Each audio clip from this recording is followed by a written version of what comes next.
Bonjour et bienvenue sur ma chaîne dédiée à l'hypnose et à la parentalité apaisée. Ici, vous trouverez tous les outils nécessaires pour le bien-être de votre bébé et pour votre bien-être à vous, parents. Des séances d'hypnose et de relaxation et des retours d'expérience sans tabou. Aujourd'hui, toujours ce gros sujet qu'est le sommeil des bébés.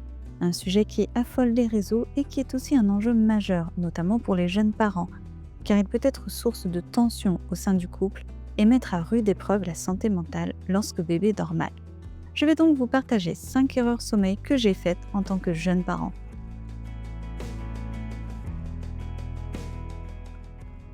Numéro 1, ne pas sortir bébé. On m'a tellement répété, pas de soleil direct, attention au vent, au virus, au froid, à la chaleur. Résultat, je n'osais presque jamais sortir avec mon bébé. Et puis j'ai découvert une étude de l'université de Liverpool montrant que les bébés exposés 10 à 12 heures par jour à la lumière naturelle dormaient mieux dès l'âge de 6 semaines. La mienne avait un sommeil chaotique jusqu'à ses 6 mois. Conclusion, sortez bébé. Même une simple balade quotidienne fait une vraie différence. Numéro 2, ignorer le rythme naturel des bébés. Je voyais partout des tableaux de rythme d'éveil et de sommeil qui ne correspondaient absolument pas à mon bébé. J'ai donc cru que les réseaux sociaux étaient encore une fois déconnectés de la réalité. Erreur. Ces rythmes sont des repères précieux et si votre bébé semble à côté, c'est souvent qu'il est trop fatigué ou pas assez. Pour rappel, voici les repères essentiels. Je les remets en description. Le bébé de 1 mois va avoir 30 à 60 minutes d'éveil, faire des siestes d'1 heure à 1h30 et dormir 8 à 10 heures, aussi bien le jour que la nuit. Un bébé de 2 à 4 mois va avoir 1 heure à 1h30 d'éveil, faire des siestes d'1h30 à 2 heures pour un sommeil total de 14 heures à 18 heures. Pour respecter ces rythmes, il faut surtout bien gérer les transitions entre les cycles, ce qui m'amène à ma 3e erreur. Numéro 3, mal gérer les réveils pendant les siestes. Ma fille est une drama queen. Elle a des capacités vocales qui dépassent l'entendement. Résultat, quand elle hurlait pendant sa sieste, je pensais qu'elle l'avait fini et qu'elle m'appelait, alors qu'elle était simplement en phase agitée. Si votre bébé se réveille après 30 minutes, il faut l'aider à repartir pour un 2e cycle, car une sieste complète dure entre 1 heure et 2 heures selon l'âge. L'endormissement peut prendre jusqu'à 15 minutes, parfois dans les pleurs. Gardez donc les yeux rivés sur l'heure. Ce sera le seul moyen de savoir combien de temps cela prend, car le temps peut paraître très long quand bébé pleure. C'est difficile mais essentiel pour éviter l'accumulation de fatigue. Trouvez une technique de rendormissement et gardez-la. Ainsi votre bébé la reconnaîtra et se rendormira plus rapidement les fois suivantes. Certaines mamans entrent dans la chambre du bébé 20 minutes après le début de la sieste. Ainsi, elles commencent à le bercer avant même que le premier cycle arrive à sa fin. Bébé repère ainsi directement les signes et repart pour un 2e cycle. Mais chacun sa technique. Rassurez-vous, au fur et à mesure, votre bébé n'aura plus besoin de votre intervention et il enchaînera les cycles de lui-même.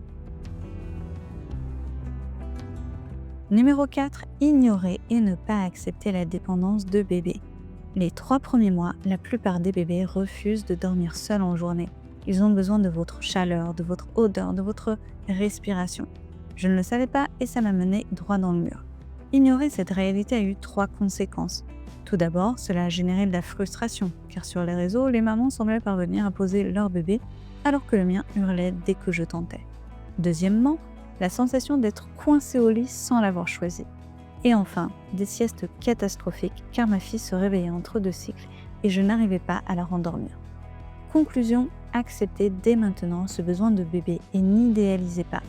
Alors que j'étais enceinte, je me projetais et me visualisais, ne faisant rien d'autre que de profiter de ces moments avec mon bébé. Ce fameux profite que tout votre entourage, tous vos amis, tous vos collègues vous répètent. Sauf que le vouloir et y être contrainte, ce sont 2 choses différentes. Une fois bloquée au lit toute la journée parce que bébé le voulait, non pas parce que je le souhaitais, eh bien je me suis rendu compte que le fameux mois d'or était une arnaque. Et pour retrouver ma liberté, je me suis obstinée à vouloir laisser mon bébé dans son lit alors que cela ne fonctionnait pas parce que j'ignorais qu'un bébé nécessitait mon contact pour ses siestes. Encore une fois, n'idéalisez pas ce moment car croyez-moi, ce mois d'or qui durera presque 3 mois en réalité est une période où vous serez immobilisé, comme si vous aviez les 2 jambes dans le plâtre. Mieux vaut se préparer au pire. Si le jour J, vous prenez naturellement du plaisir durant ces moments de pause, tant mieux. Si ce n'est pas le cas, vous serez prête. Alors, comment être prête justement ? Préparez de quoi vous occuper au lit ou sur le canapé avec votre bébé sur le ventre. Préparez des activités dont vous savez qu'elles ne vous lasseront pas, même après 3 mois. Autre conseil, transformez votre chambre en un salon de relaxation et de détente. Votre chambre doit apparaître comme une nouvelle pièce qui vous évoque de nouvelles choses, pas votre ancienne routine.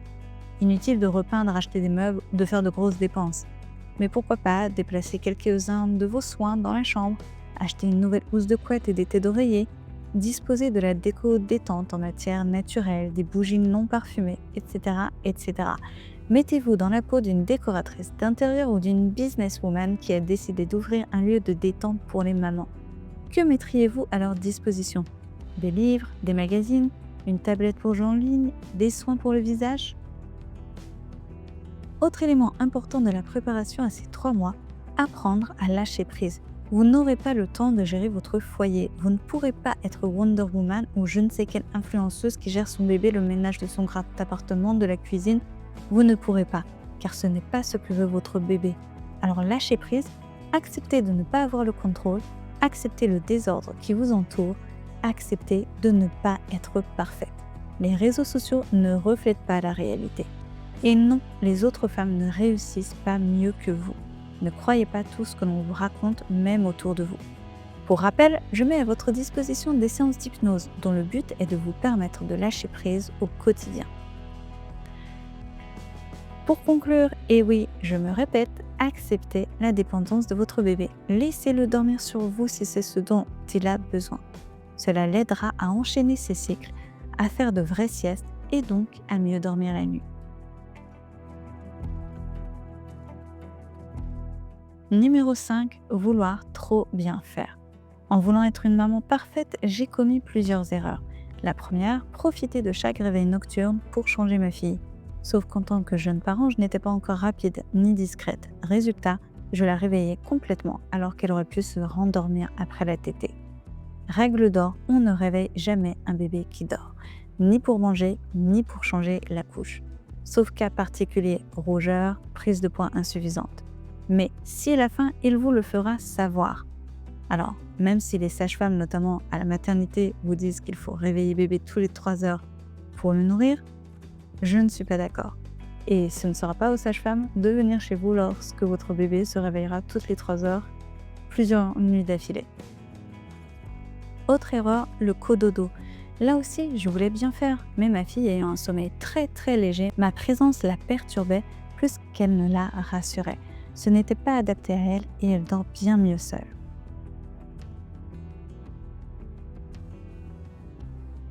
Et la veilleuse, on m'avait dit que c'était indispensable. En réalité, non. La nuit doit être dans l'obscurité totale pour que bébé distingue clairement le jour de la nuit. La veilleuse, ce sera pour plus tard, quand la peur du noir apparaîtra.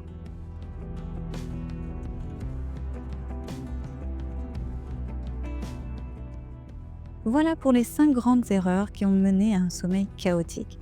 Malgré les lectures possibles, on considère tout de même que devenir parent, ça s'apprend sur le tas. Ça ne devrait pas. Tant de personnes le sont devenues bien avant nous. Et pourtant, difficile d'avoir des conseils utiles et efficaces. J'en profite pour vous partager justement ce dernier conseil pour toutes les questions que vous vous posez. Échangez uniquement avec des parents dont l'enfant a un âge proche du vôtre. Si votre bébé a 2 mois et que vous échangez avec des parents dont le plus jeune enfant a 3 ans, cela m'étonnerait qu'ils soient de bons conseils tout simplement parce qu'ils ont oublié. Ma fille a 10 mois et je commence déjà à oublier concrètement la difficulté des premiers mois. Et pour les mamans qui auraient besoin d'inspiration pour les activités avec bébé contre soi, je prépare une vidéo à ce sujet, alors restez en contact.